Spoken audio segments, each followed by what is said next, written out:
We're all too excited for DMC. Yes. Yeah, I know, right? I'm gonna go ahead and explain this little bit of the game itself here really quick. We are now, since we are in between missions, it gives us a little menu on the right here to power up, or you can just start the mission like normal. You can at least go through this, show what items there are. There is the Double Star, which restores the DT runes, which we don't have access to yet because of a certain weapon. Vital Star recovers health. Holy Water does damage to everything. Untouchable makes you invincible and puts you in DT as long as it's active. It's like it's called an untouchable. Yeah. Blue orbs are a permanent health increase, purple orbs are a permanent DT increase, and yellow orbs are continuous. Yep. And if you are like me, you rarely use these things because you have a lot of pride, as I was saying earlier. Although, to be fair, that is what is also, this is what a lot of people consider to be one of the worst enemies in the game, and I consider it to be absolutely easy to break. Shadows. We're not supposed to meet this until the next mission. And I've already killed it. You know, and the ironic sense is that this thing pisses me off because my personal handling of the jankiness is why I struggle with this enemy, whereas Legon fucking wrecks it in the ass because he loves the jank of this game, and it almost it's pretty simple to beat. It's pretty simple to beat in retrospective, but that doesn't make it any less annoying.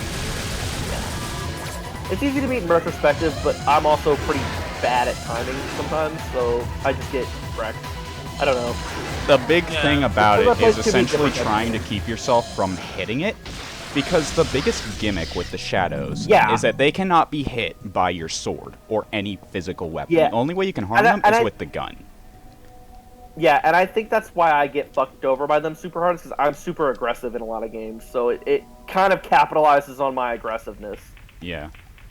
The weak shall give their heart and swear their eternal loyalty to me. There's basically bosses that essentially resist, for example, things like...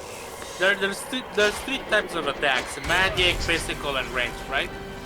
And there's certain bosses that... I still also, this is... unfortunately not how you get every weapon in the game.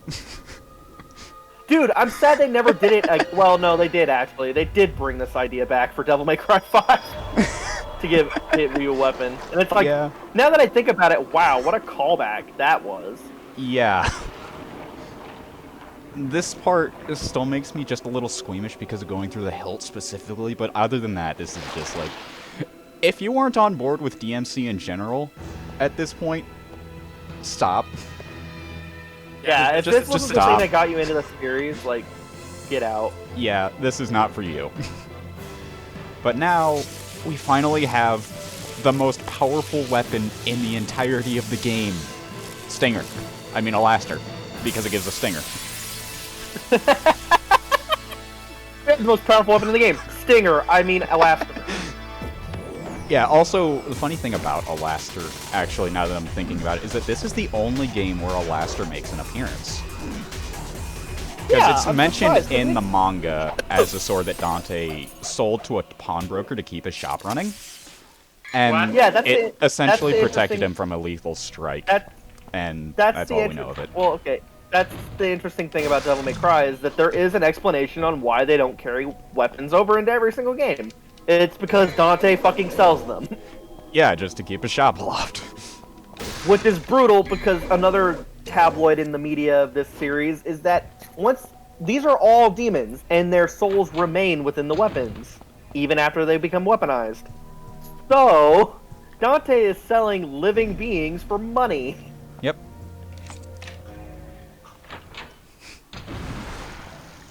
Oh, and this is also an early encounter with a specific enemy. These are sin sides, yeah, sin sides, not death sides. I mean, wait, will we just sell those? Like, dude, it's like, I'm pretty sure they will give you a couple hundred or a couple $1,000 for that, for those. Like, you think that would be a free... Devil May Cry combos in real fucking life, no, I would not sell that. I just want to keep doing combos on my fucking trees all day. That's dope as hell. Also, I can technically skip all these enemies, but I don't really feel like it. Also, I can't necessarily prove the souls are in the weapons, so it's not like I'm going to get that much value out of them. I mean, even then, you'd still have people paying a pretty penny for just a sword. Also, now that I can finally show it off, that's- Devil Trigger. It's essentially a form that gives you faster speed with Elasto specifically, and these guys are running around so fast. Stop that! kind of a trend in the good Devil May Cry games, except for 4 and 5, is that your DT changes depending on your weapon, which I kind of miss. I really wish they would have done that. They just kept that as the trend. Yeah. Because I thought that was a really fun thing that made this game let me just unique swap to the... Makes this game unique compared to other character action games. Or just action games in general. By the way, Oh, that's that's another thing. that's the same sound of fun fact. That's the same sound effect that Resident Evil 2 for the shotgun. Good, it's a great sound effect. Why would you not want I to know, It is a right? great sound effect, It's actually. one of the fucking greatest sound effects ever. And I'm so Resident Evil upset does that they sound didn't good. keep. And I'm so upset that they didn't keep it in the fucking remake. Well, no, I mean, the game has to be modern, of course. But I think it would have been cool if they would have done it, because they have the original soundtrack, right? It would have been cool if they did sound effects for that, too. Yeah. There's just That would've something been cool. satisfying about blasting these things in the face with a shotgun. I got a shotgun. Blasting everything in the face with the We weren't with even the supposed to shotgun attack from those Resident guys in the Evil 2 first is place, by always the so way. pleasing. Like, ever fucking What? dead? got Ever lost. fucking killed 3 enemies with a headshot, with a critical headshot? Yeah, that is the best thing ever. So, something I also want to talk about, another issue I have with Devil May Cry, and I can talk about it now because it never gets fixed, ever. Even with Royal Guard, I don't want to really... I don't like that there's just I don't like the fact that there's not a normal parry system. Like, there's not a normal block system that...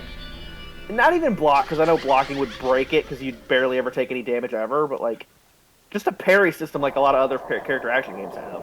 Yeah. Like Metal Gear Rise has a parry.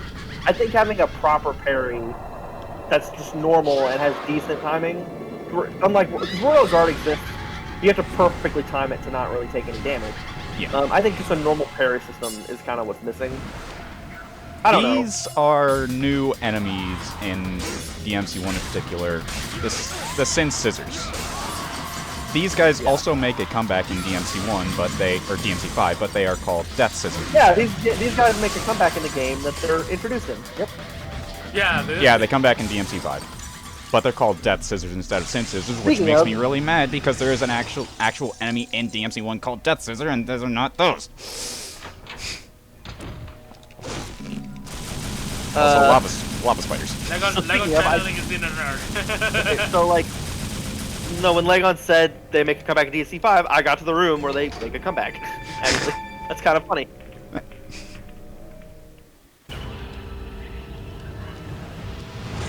Hey, finally, a decent rank. Since I actually got through that mission more reasonably than the last one. Well, now that you have,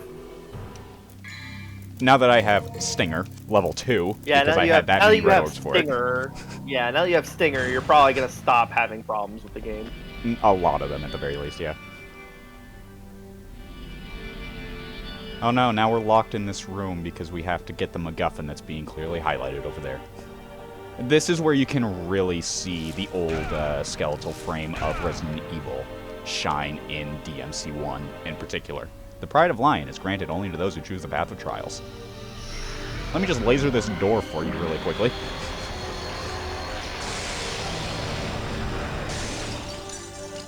Go through the door, that is your trial. But, not to jump ahead, but there's a fucking taunt in DMC5 where Virgil pulls out the book. That's funny. Yeah. Sorry. Anyway, also, yeah, the castle design is why I'd also have loved to have seen what this Resident Evil would have been like. Because wow, they went hardcore into like, because like, there's no game that really followed in the footsteps of Resident Evil 1's Spencer Mansion, and I think this, in a weird way, Go back would the have been path, the game. and thou to do shalt it. return from the abyss with thy lion heart, and thou shalt receive the pride of lion. In other words, go back to the beginning, idiot. Or not, just don't collect the red orbs at all. Actually, there's a reason that I'm not collecting the red orbs, is because when we get back to this point later on in the game, those will actually be much larger red orb clusters that are worth a lot more if you leave them there. Because we are going to return to this point of the game. That's bullshit. I like that though, but that's bullshit. What a weird, like, fucking thing. It's weird, right? It really is. Yeah, like what a weird. Those enemies are called Sargassos. They're essentially floating skeleton heads. Yeah, that's basically all I ever called them. Floating skeleton heads. They're gimmick heads. They're the Medusa. They're the goodbye. Medusa heads. Medusa heads? Yeah. Also, now that we've done that, I'm going to do I always call them Medusa heads because, you know, when I see a floating head, I always think of Castlevania. Fuck off. Castlevania. I'd love a new game. Never gonna get one though. Look at that, another like blue fragment just for getting to this point of the area. Speaking of that, did you know that Bloodstain made a crossover with Blasphemous? Yeah, I heard about that. That's and apparently Miriam looks better in that than she does in her own game. That is unfortunate. If that is true. Well, it's because she fits that aesthetic very well, to be fair as well. Yeah, that's basically what these are, is shotgun fodder. Yeah. Medusa heads. Okay, Yeah, good, I did start at this point. We get the joke. They're not hard to kill either, so that's a joke. Yeah, just shotgun blast them in the face, and then they are completely dead. There's nothing to worry about after that point whatsoever. True. You mean the one swipe of the vampire killer? And now that we've received the Pride of Lion, Alastair's lightning senses are tingling. By the way, get used to the fucking sound of the grunt Dante makes when doing the stinger. Oh! Because that's basically the fastest way to travel in this game. Outside of using BP. Oh! And it stays that way, by the way. Yeah. Almost every game is pretty much faster to start stingering everywhere. Until you play 4 special editions where they give you speed. And then you just start sprinting everywhere. Yeah. And now we get to see another keepsake of Dante as a character, mocking all of his enemies, 24/7. Being a dick. Exactly. Although I have to say this, and I know that I'm going to get some backlash for this, but he doesn't get better until the DMC3. Oh no, everybody agrees. I think there were signs of it here, but I also think Kamiya had a different vision for the character as opposed to Itsuno. Whereas Itsuno went all in on the wacky fucking crazy uncle motherfucker. I think Kamiya had this, he's kind of like Leon aspect to him. Which, you know, it makes sense because this was a Resident Evil 4 prototype, but still. He wanted Dante to just be Leon. And I don't think that works for the over-the-topness of this game. Nice. I don't think that works for the over-the-topness of this game.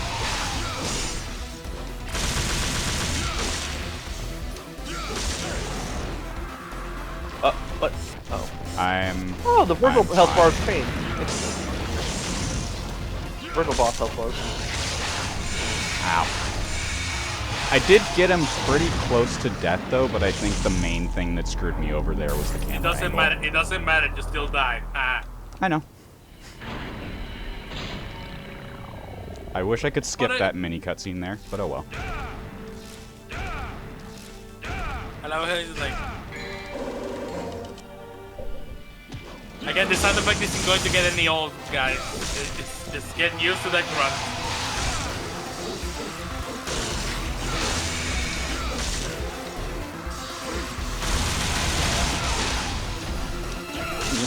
This guy is called Phantom. He is the first boss of the game, and this is also not the last time we're going to see him, because one of the things that Capcom decided to do in order to essentially keep the boss's longevity pretty high was essentially repeating them. Yeah.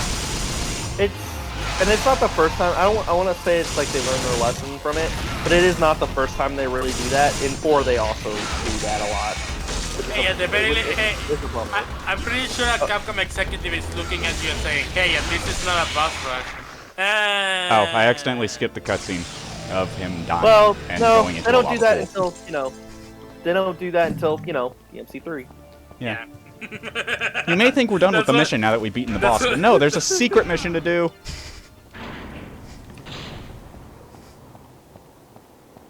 Yay! That's why I was saying we like just. These all you are have to do- secret missions, which are Okay. There's pretty self-explanatory in the name, secret missions. It's little miniature missions within Wait, each of the other wait. missions. Can we take a pause for a second? All right. Anyway, Secret mission done. We'll call it. All right. Ah. yeah. This is We're the back. first of 12 secret missions in the entire game, and this is not the worst of them all, but it is also not Kind of one them- annoying Yeah. because you're underwater and losing health. I remember in the live stream you fucking struggled with Yeah, I You think have to, a thing that I tried to do to make it less insufferable for me was not using the shotgun and using the handgun instead, which I think actually worked out for the better Yeah. for me because I just got it. Yeah. I used to be a master at it with the shock. I mean, it's one of those things where everyone does it differently. Yeah, I prefer using the handguns for it myself, but at the same time it's also just kind of personal preference because the shotgun, when you do it point blank, just does so much damage innately, and now I gotta kill the sarcophagus again. The shotgun just does so much damage that you essentially can kill it before you get the crit, which is why I don't use it. Right. Now I gotta kill the skeleton head again. Wow. You may notice my health going down at an alarming rate, but don't worry, it's not going to go 100% down in the water area. I can only die when I get hit. Yeah. People die when they are But killed. how easy that... God damn it. I had to.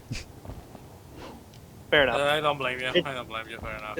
It's a classic. It's always going to be funny. Yeah. Ah. Now let's try this again.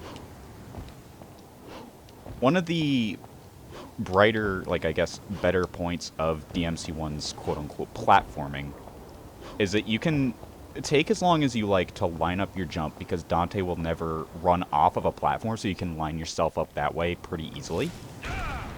So it's pretty helpful to do that whenever you're struggling on which way to go or something like that. But yeah, that's mission 3, and I think that's also where we are going to call it for this part. Call it for this session. Yeah. Yep.